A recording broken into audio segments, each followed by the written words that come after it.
fitiavani Jesosy Kristy de tena loharano miboiboika avy ao anatiko ao ka de manosikay hanambaraminao fitiavana satria ny fitiavani Jesosy Kristy de fitiavana tena fakely kananiainy aza dia natolony mba hamonjenantsika olony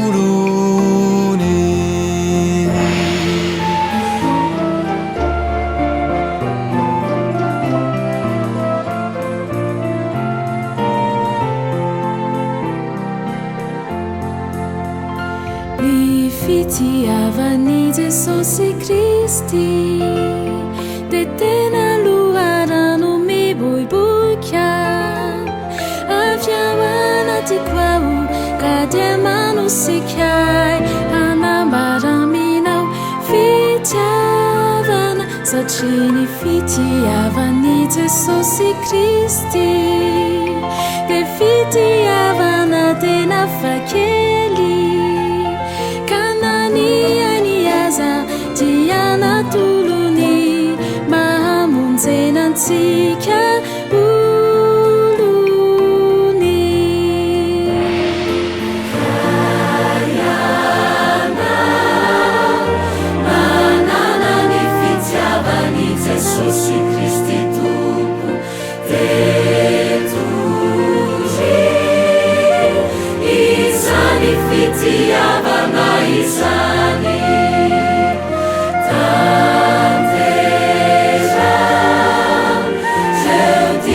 fitiavana izay nomeny antsika teo entana ho sambatra tokoiana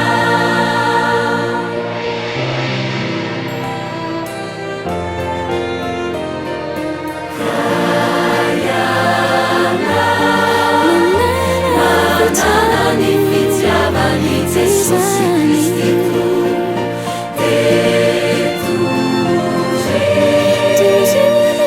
izany fitiavana izany tantera jeutidi fitiavana izay nomeny antsika teo entana ho sambatra tokoiana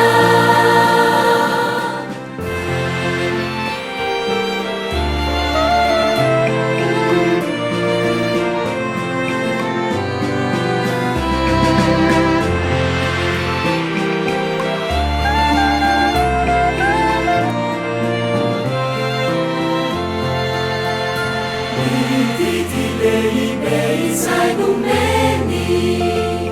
tiany mba hifankatiavantsika fa io no didy iray ahafantarana